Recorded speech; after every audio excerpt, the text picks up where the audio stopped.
Why is it easier to get stuck in the limbo of negative emotions than to just move on? And by negative emotions, I mean frustrations, feeling down, or having that sulking feeling of mourning over something lost. And I think it's okay. It's okay to weep. It's okay to mourn if we experience some setbacks in life. And it doesn't matter what form of setbacks you're experiencing, whether you lost your money in a business, you lost in a contest, you lost someone, you lost in the election, or your bet lost in the election. It's the same feeling. Although the gravity of pain from one aspect to another may differ, but it's still the same. A familiar feeling of hurt, and it sucks. But I guess setbacks are part of life. In fact, if you look around, you see how nature experiences a stage in life where it seems like everything has no hope. If you see a tree, a mango tree for example, there are times when it appears like it's losing all of its leaves. Sometimes you may think that it's dying, but no, it's just another phase in its life that the tree has to go through. Sometimes it has to lose all of its leaves in order for it to welcome the new ones. Perhaps that is also the same with life, our life as human beings. Sometimes we have to let go of old stuff so we can welcome the new ones, like material things, habits, behaviors, beliefs, people. In handling setbacks, the first thing I learned is to allow yourself to weep and to feel the pain, because it's normal to feel pain, and it's even better if you embrace and experience pain than to suppress it. Why? Because it hurts even more if you hold it back. Have you experienced watching a tearjerker movie with friends, and despite the urge to cry and wail, you try to suppress your emotion? Or at least that's what I do, because I don't want to be seen as an emotional crying baby. And it hurts. It hurts. It really hurts so much. You will feel like your chest would burst out. And we know that it's not healthy, right? It is unhealthy to suppress our burning emotions. That is why if you feel like crying, then by all means cry, wail, shout. It will not solve the problem, but it's okay, because at this point, problem solving is the last thing you should worry about. At this point, the most important thing is your health, your physical and your mental health. Well, I'm not really an expert in health science, so please don't ask me to expound on this one. You can check with the expert if you want to learn more about it. But what I'm saying here is that when you feel the need to express that raging emotion, then you have to give yourself permission to do so. And I think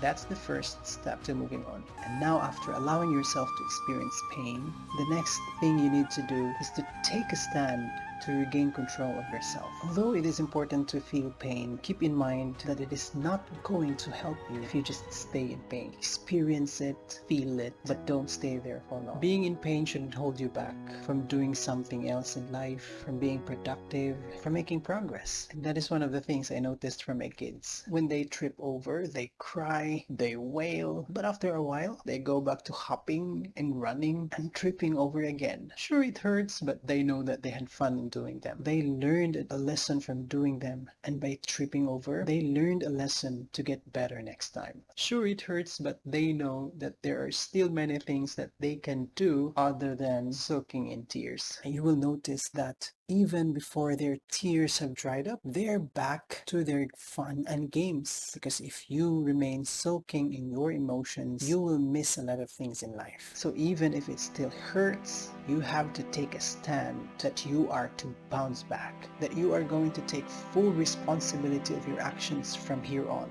that you are going to be better next time. And that is how a child learns. Perhaps we as adults should also relearn how we used to learn things. When we trip over, we may experience pain, but we have to get up as soon as possible, because the world doesn't stop when we stop. The world doesn't wait for you to get up. Remember, you still have dreams to achieve. You still have aspirations to materialize. So stop crying already. Of course, it's not easy. I know, although it sounds easy, but you just have to do it. Go pick yourself up. Remember that even if you experience setbacks in life, your effort is not in vain. According to Mike Carr in his winning speech, the victory is not in the result. The victory is in the try. Even if you fail at something, it doesn't mean you are a failure. Even if you lost in the competition, even if you lost in the election, it doesn't mean you are a loser.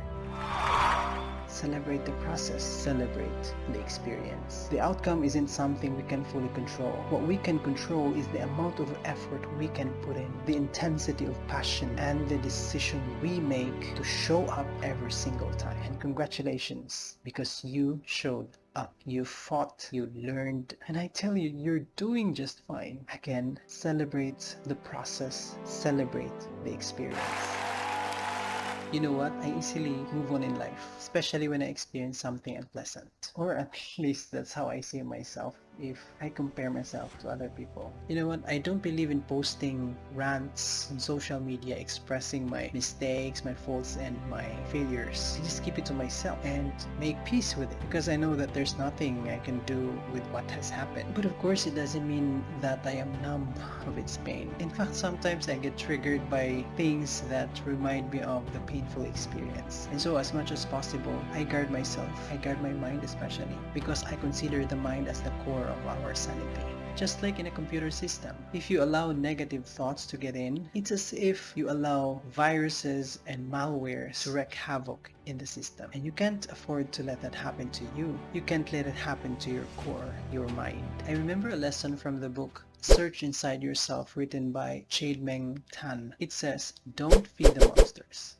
These monsters cause negative emotions and occupy our minds, and they might just go away if we stop feeding them with more negative thoughts. Even a tiny failure could make us feel like it's the end of the world, because we tend to balloon the effect of the experience by feeding our mind with more horrible thoughts. And yes, I am guilty of this, and I have to stop. So if you're also guilty of this, I tell you, do yourself a favor. Stop feeding your monsters. Instead, develop the habit of gratitude and the habit of seeing things beyond the painful experience, because you are more than your problems. You are more than your pains. You are more than any setbacks that get in the way. So why is it not easy to move on? I don't know. Maybe it's not supposed to be easy. Thank you for joining with me in this journey of moving on.